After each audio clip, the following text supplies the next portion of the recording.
Hey everybody, it's been a long time since I've done a college football video. A couple of months because of everything that's been happening recently. But I've got a little bit of extra time in my schedule and I've got some motivation to do this one because we had the semifinal games yesterday for the college football playoff.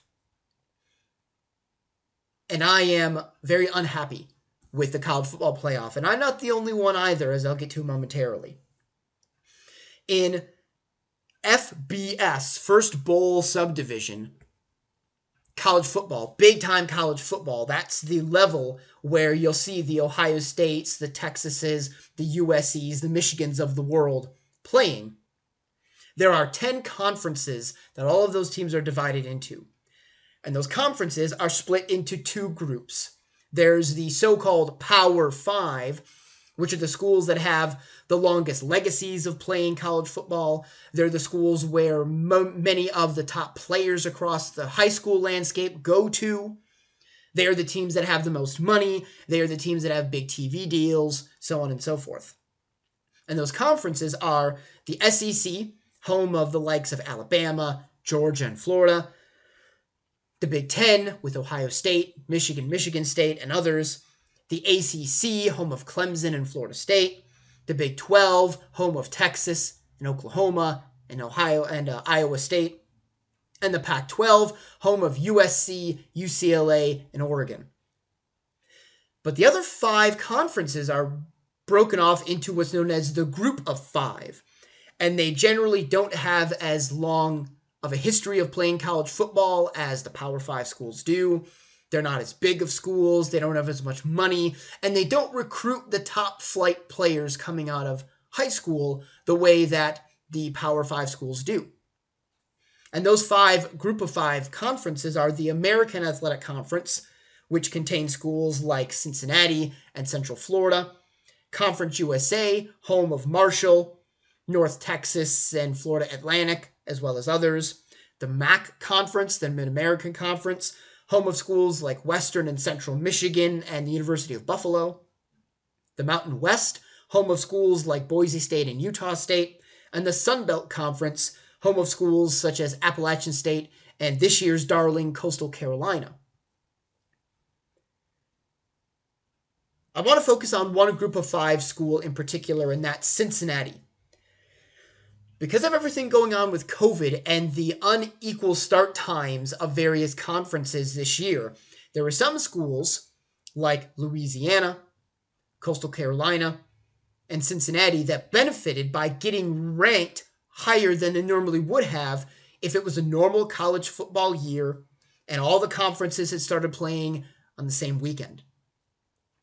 Cincinnati was ranked as high as, I think, 6th in the nation at one point, which makes them not only the highest ranked Group of 5 school in the era of the college football playoff, but it makes them one of the highest rated Group of 5 schools ever. And there was some discussion a few weeks ago of, could Cincinnati sneak into the college football playoff if a couple of things in front of them fell into place? A couple of schools lose a game to a lesser opponent. Everyone's perception sours on them. Maybe Cincinnati jumps up a little bit. Well, unfortunately for the Bearcats, that did not happen this year. In fact, one of the games they were supposed to play near the end of the regular season was canceled because their opponent was dealing with COVID issues. Because they didn't play for a week, they actually dropped a spot in the rankings, in the college football playoff rankings, which a lot of people were going, that doesn't make sense. Even a lot of the experts on ESPN and the talking heads were going, how is it fair that Cincinnati drops a spot when they didn't even play a game, let alone lose a game? That doesn't seem to make sense. And what really angered me was after Cincinnati went undefeated and won their conference championship game, they beat Tulsa in the AAC championship, they were still ranked a spot lower than a 3-loss Florida Gator team. And I looked at those rankings when they came out and went,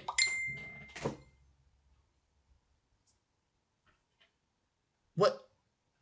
What is this?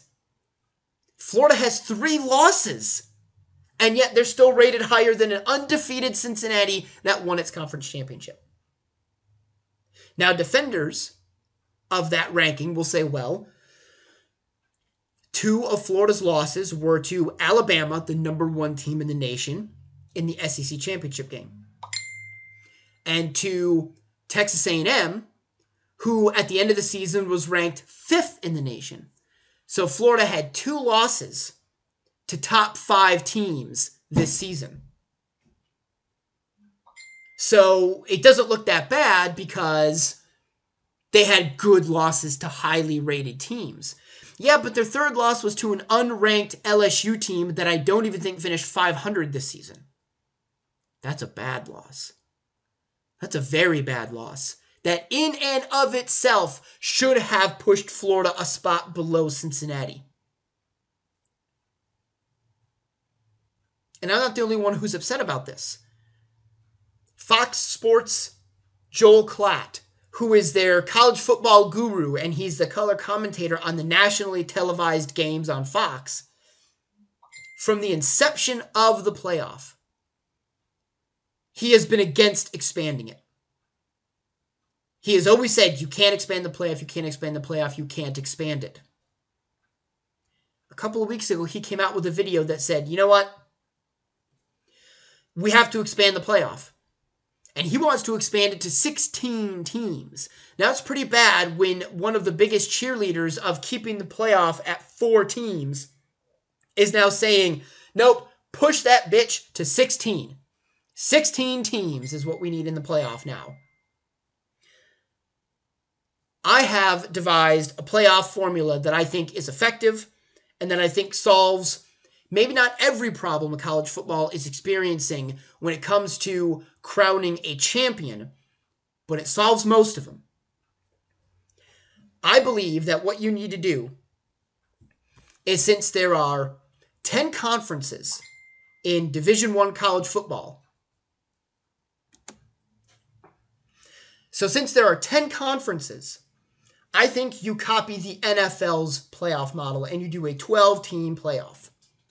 In this system, every conference champion gets an automatic bid into the playoff system. Just like in the NFL, every division winner gets an automatic spot in a playoff.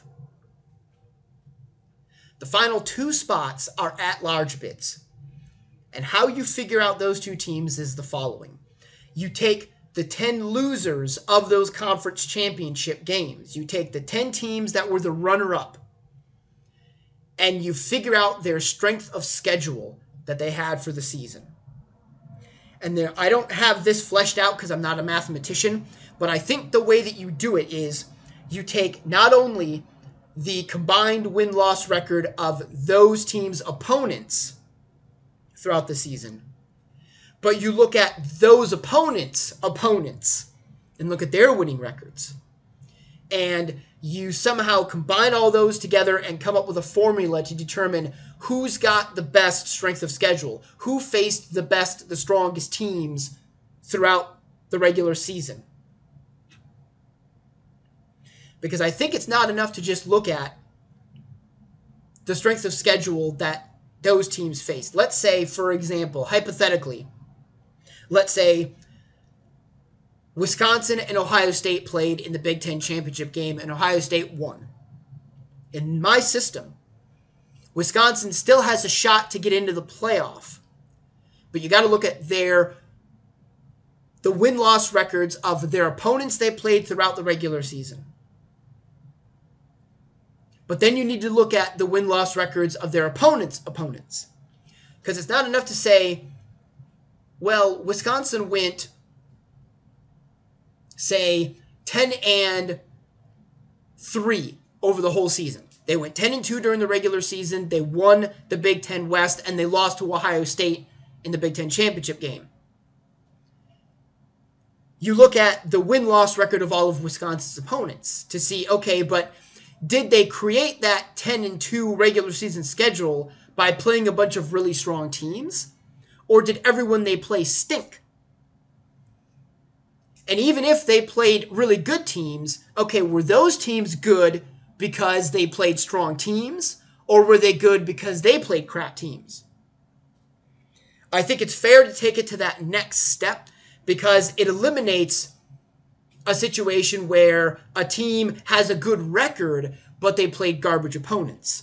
Then you can go to the next step and say, okay, well, what did those opponents do?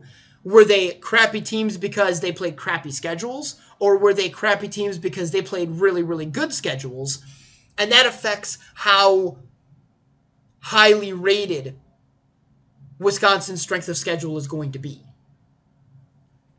And you do that for all of those 10 runners up from the conferences, from the conference championship games.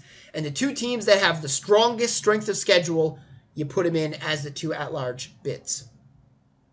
And then you reseed all of those 12 teams based on the same strength of schedule formula. So you take the other 10 teams that you haven't done this calculation for yet, and you do it with them, and then you rate them 1 to 12. Once you have those 12 schools, you break them into two brackets.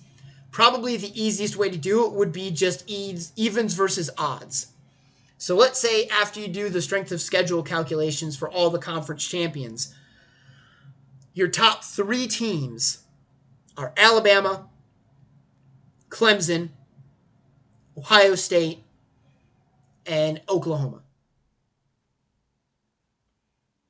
Alabama's number 1, Clemson's number 2, Ohio State's number 3, Oklahoma's number 4.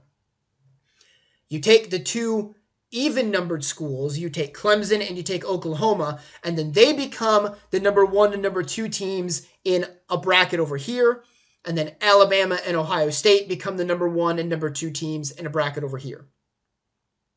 And so on and so forth until you have two brackets that each have 6 teams. The number 1 and number 2 teams in each bracket get a bye week. And then the first weekend of the playoff, you'll have the number 3 seed taking on the number 6 seed, and the number 4 seed taking on the number 5 seed. Whichever team is the lowest rated team after those games are played, they play the number 1 seed, and then the other will play the number 2 seed. And then the winners of those games will play in a semifinal, and then the winners of those games will play in a final to crown a college football champion. Furthermore, rather than having the games be played only in the West or in the South, like current bowl games are being played, I think they should be played at the home stadiums of the teams that are in the playoff. So in this hypothetical scenario, after a bye week, Alabama would get a home game. And so would Ohio State. In the other bracket, Clemson would get a home game. So would Oklahoma. So whichever team is the lowest ranked coming out of the first weekend of games, they go on the road to Alabama. And then the next team goes on the road to Columbus to play Ohio State. But they would adopt the bowl game names and sponsorship. So the game where such and such a team is going to play Alabama, that would be, give it a name of a bowl. That would be, the Capital One Bowl or whatever. And then Ohio State would play in Columbus against somebody, another team in the Pinstripe Bowl or whatever the hell. Whatever you wanted to do. And then all those playoff games would have names so that they could have sponsors. I think this system has a number of advantages. First, championship games, conference championship games would still matter in this environment. We've had a situation in past years with the college football playoff where an Alabama team has one loss, but that one loss prevented them from getting to the SEC championship game. But they still got into the playoff as the 4th highest rated team. And then that leads to everyone having the conversation, oh, well, don't championship games matter? Don't conference championship games matter now? In my system, they still matter because it's the surest way to get into the playoff. And for those two at-large teams, you still have to get to your conference championship game. So the conference championship games still matter because nobody that didn't get to a championship game will get into the playoff. And I can hear some people arguing, well, what happens if it's like Alabama and they got one loss, but they didn't get to their championship game? Win your damn conference. Win your damn division. And get to your championship game. And if you don't do that, oh well. Right now, in the NFL, the AFC East looks like it can have potentially 3 teams getting in. The Pittsburgh Steelers, the Baltimore Ravens, and the Cleveland Browns. One of those 2 teams, the Browns or the Ravens, is probably not going to make it. But I don't hear no one is going to bitch about that. No one's going to complain, oh, well, Cleveland had an 11-5 record, but they didn't get into the playoffs. No one's going to complain about that because everybody knows what the system in the NFL is. Everyone knows what they have to do to get to the playoff. College football should work the same way. So conference championship games matter because you have to at least get to them in order to have a shot to go to the playoffs. And if you win, you're in. That's the reward you get for winning your conference. You get into the playoff. Under my system, no one conference can dominate. This season, in the games yesterday, there were 2 teams from one conference out of 4 teams that played in the playoff. There was Notre Dame and Clemson representing the ACC, and they both lost, so suck it, ACC. But in previous years, you had 2 SEC schools getting in.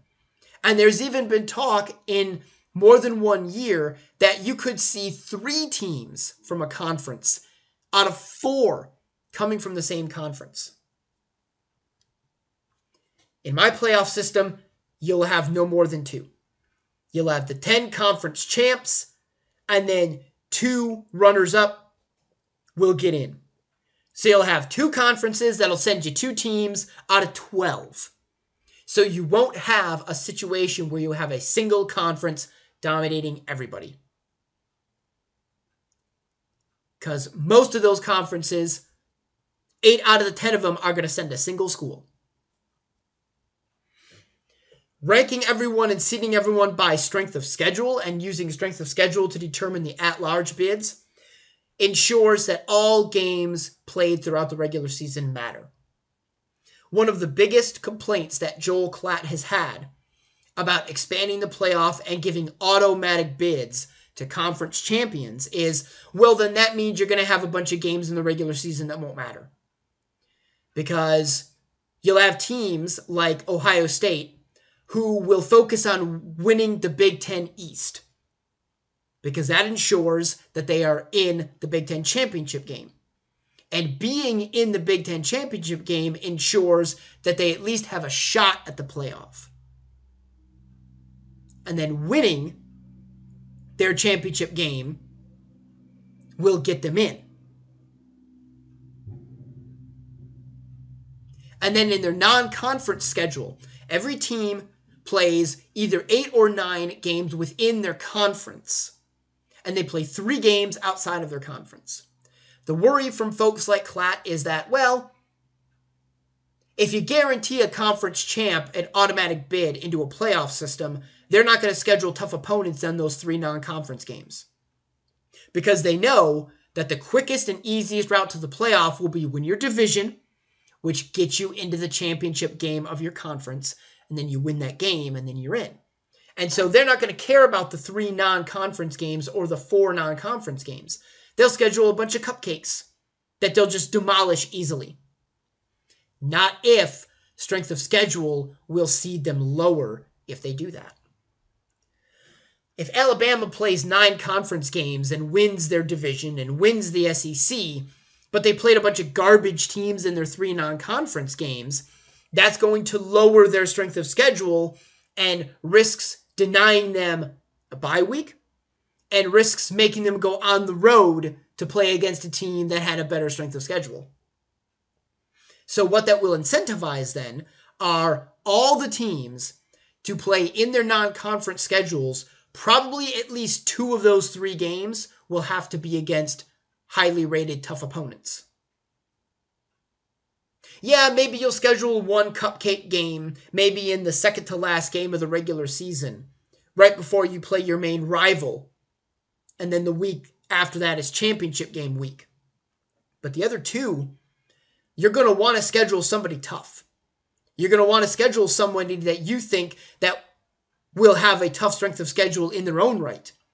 So you might see matchups like Alabama wanting to take on Michigan, or Oregon wanting to take on Iowa State early in the season, because they know that even if they lose that game, if they can win their conference, they had that tough opponent to boost up their strength of schedule, which will be the calculation that determines the seedings in the playoff. When they first envisioned the playoff as it exists now, that's what started to happen. You saw big matchups between top 20 and top 15 teams taking place in the first and second weeks of the season. You saw this happen.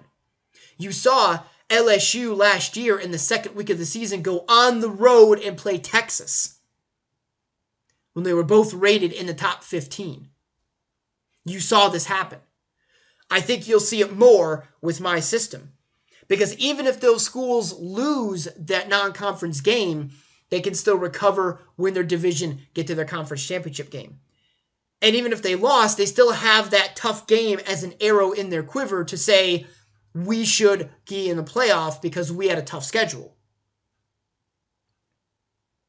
It might mean you see some group of 5 schools like Cincinnati and Central Florida and Boise State getting some games in the regular season against some of the big boys. Because when UCF was going undefeated for almost 3 straight years, when Cincinnati's been playing tough, ain't nobody want to play them from the Power 5 schools. They didn't want to. They don't want to put them on their regular season schedule, because right now in college football, if you want a shot at the playoff, you got to go undefeated and be a conference champion or have only one loss. Well, now in my system, you can still lose a non-conference game and take the pressure off the coaches, take the pressure off the schools, take the pressure off the kids, off the players, and win your conference and still get into the playoff. Which might also reduce things like academic cheating scandals like at UNC and Florida State in recent years. And it might also reduce wanting and needing to cover up things like the sexual assault scandal at Baylor from a few years ago, because there's a little bit less pressure on having to win every single game. But those games still matter because you need to schedule tough opponents to have a better strength of schedule. You can still have, if all these playoff games are bowl games, you can still have sponsors paying money to sponsor these games. So you still get TV deals from this. You still get sponsorship ads from this. You can still get all that revenue going into college football. And you can still have the rest of the bowl games around the playoffs. And if you are letting in the MAC champion, the Conference USA champion, the Mountain West champion into the playoffs, Western Michigan, if they win the MAC and they're in a playoff game, they're going to get a shit ton of money from that bowl game, from the sponsorship and the TV deals. So more money gets distributed a little bit more evenly across the college football landscape. And that leads me into the biggest reason that I like this system, and that is that it gives the group of 5 schools a fair and equal opportunity to show what they can do. An opportunity that they don't get now, because the playing field is tilted in favor of the Power 5 conferences. And even more than that, the playing field is tilted in the favor of a small number of schools that are the blue blood programs within the Power 5 conferences. Right now, no group of 5 school has an actual fair and equal opportunity to get into the playoff, because a lot of the playoff is based off of AP rankings, which are human polls about who a bunch of sports writers think the top teams are. And it's 13 members of the College Football Playoff Committee. the ADs of a number of schools, and some other individuals who are using an eye test to think about who they believe the college football world's top 4 teams are. There are a lot of people who were saying after Notre Dame got their asses whooped by Clemson in the ACC title game that, well, Texas A&M is probably a better school, so maybe they should be rated 4th. But Texas A&M couldn't do anything about it because they just had to make a case to 13 individuals who are going to use their own subjective bias and arguments to determine who the top 4 teams are. In this type of system, where it's win your conference and get in, and a mathematical formula to determine the 2 at-large bids and the reseeding, you get rid of the human polls completely. You get rid of the human element. And just as an example of how worthless those polls really are, after championship weekend, Clemson's head coach, Dabo Swinney, rated Ohio State the 11th best team in the nation because he argued they've only played 6 games. So we really don't know how good they are. Well, they showed you last night, Dabo, because they whooped your team's collective ass. They blew the barn doors off of your team by 3 touchdowns, and it looked terrible. It wasn't even they scored 2 touchdowns at the end, and it was close throughout. No. They were beating you from the second quarter on, and they were beating you soundly. So that's how much those polls are worth. I hate the polls because right off the bat, they prejudice the group of 5 schools. Next season, if it's a normal season, Cincinnati might sneak into the top 10. But no other group of 5 school. Boise State, Appalachian State, Coastal Carolina, Louisiana, Tulsa. None of those schools will be rated in the top 10. They'll be rated so lowly that they're going to have 7 or 8 teams above them lose 1, if not multiple games for them to even have a shot at the playoff. And the way that it's set up now is they make the group of 5 schools essentially compete against each other to be the highest ranked group of 5 champion, so they can get a New Year's 6-day game that's not in the playoff against one of the big boys. Cincinnati yesterday played Georgia. They were the highest ranked group of 5 school that was a champion, so they get a table scrap while the big boys play for the championship. They get to play Georgia. And they almost won that game. Yes, Cincinnati lost. But until 2 seconds to go in the game, they were winning. They were up by 11 points for much of the second half. They showed that they can play with the big boys from the SEC, the supposed strongest conference in the country. And Cincinnati held their own against Georgia. There's no reason why you shouldn't let those schools have a fair opportunity to show what they can do. But because we have a system that is all about the perception of how good these schools are based on biased and flawed human beings, some of whom have vested interests in these games, you're not going to get Cincinnati or Central Florida or Boise State getting a fair shot. They're just not. Because it's a self-referential system where a bunch of sports writers will say, well, I don't know, because Cincinnati lost to an SEC school and they play in a conference that doesn't have a lot of highly ranked schools or any ranked schools. And then you go, well, but yeah, that's because you're not ranking them highly. And it's like, well, it's because we don't think they're that good. Well, according to whom? Well, according to us. So they're ranking those group of 5 schools lower than the Power 5 schools because they don't think that they're as good. But because they're not ranking them, they're not getting an opportunity to show that they're as good, which means they're just not ranking them as highly, which means they're not getting an opportunity to show that they can win, which means they're not going to be ranked highly.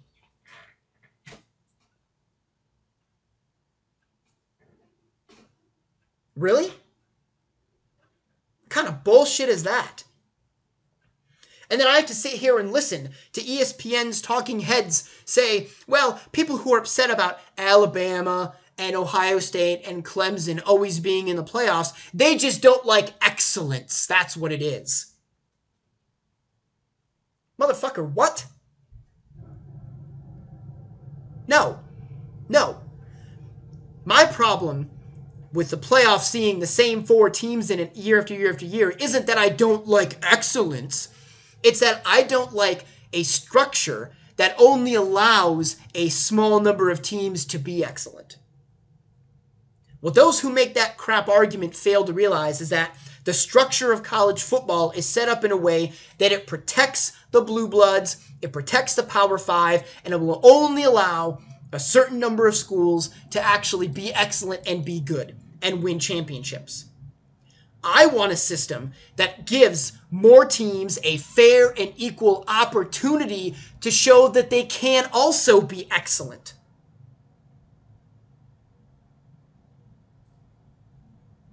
In my playoff system, you'll give Western Michigan a chance to play against Oklahoma in an opening round playoff game, or to play against Cincinnati in an opening round playoff game, or to play against Oregon in an opening round playoff game. Or if things don't work out Alabama's way, to play Alabama in an opening round playoff game.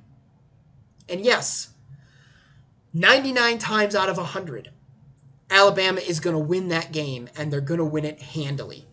They are just going to stomp Western Michigan.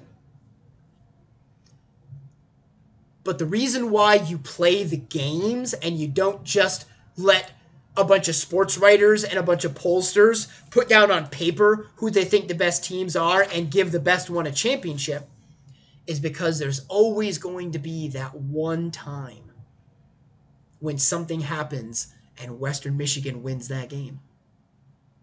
How many people gave Appalachian State a real shot at beating fifth-ranked Michigan at Michigan a number of years ago? Did anyone in Appy State's locker room before that game started really think they were going to win that game? But they did. How many people really thought Boise State in the Fiesta Bowl a number of years back were actually going to beat Oklahoma, one of the blue blood programs? Probably not that many, but they did. How many people thought this year that Coastal Carolina was going to go undefeated and beat BYU? How many people thought Louisiana, the Raging Cajuns, were going to go on the road and beat Kansas State? These upsets do happen. Just because they don't happen frequently doesn't mean that they're imaginary. They're real. Those upsets I just listed happened. And by not giving those group of five schools a fair and equal opportunity to compete for a playoff, you are denying them the ability to have one of those great moments that everybody remembers. People who follow college football, they know Appy State beat Michigan. They damn well know that game. Many of them will know Boise beating Oklahoma on a Statue of Liberty play for a 2-point conversion at the end of the game. They remember these things because they're important seminal moments in sports history. It's my contention that part of the reason why the NCAA basketball tournament is such a huge deal is because everybody's looking for who the Cinderella story is going to be.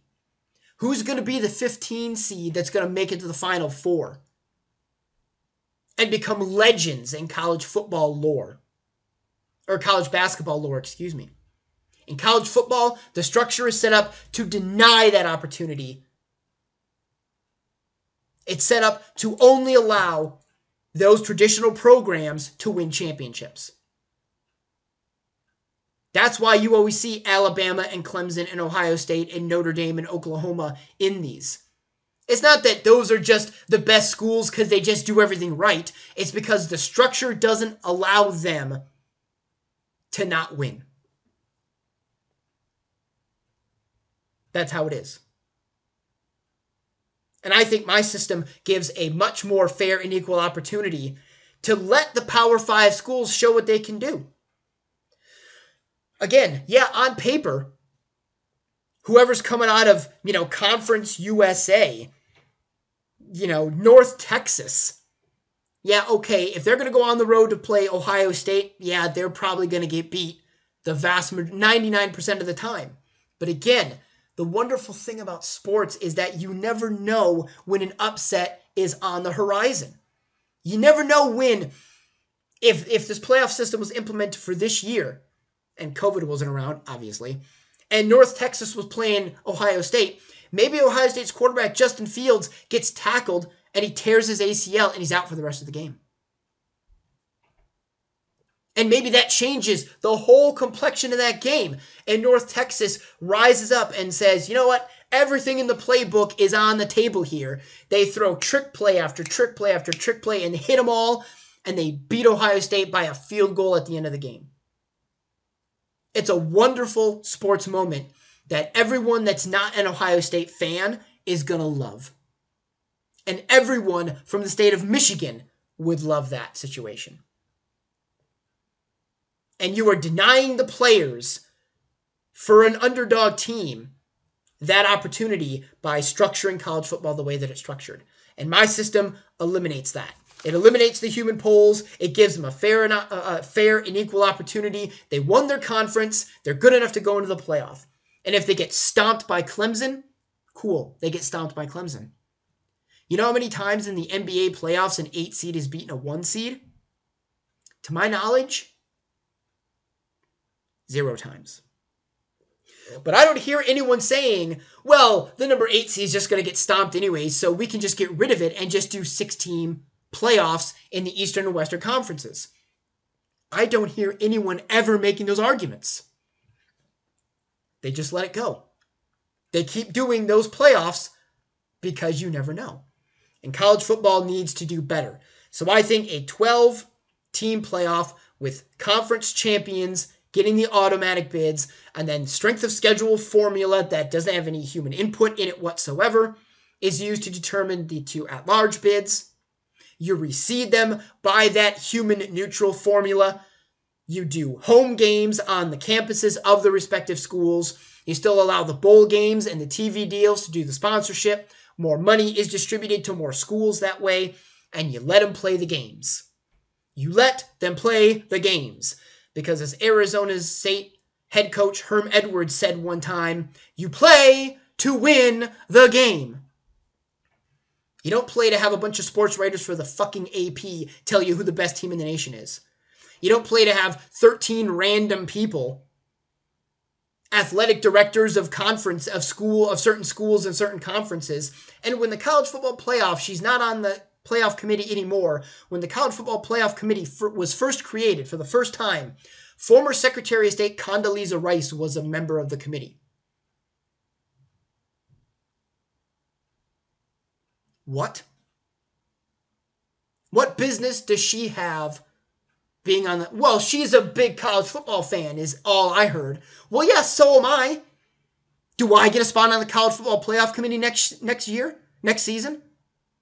No, of course not, because I'm some rando jackass doing some stupid videos on my YouTube channel. Which is exactly why all this human rating stuff is bullcrap and needs to go away. I think my system does a much better job of making a fair and equitable playing field for more teams to show that they can be excellent. And if the Alabamas and Ohio States of the world are just that good, well then make them go through a fair playoff. Make them play the champion from the MAC and beat them. And show that they're really that good. Make them do it. All right, this has been a long video. It's going to take a long-ass time to get rendered and get loaded up onto my YouTube channel. So I think I'm cutting it short right now. Thanks, everybody, for watching. Please like this video. Please subscribe to my channel. And please share the videos on my channel, both my college football videos and my history videos, with anyone and everyone you think would enjoy them. Take care, everybody. I'll talk to you all later.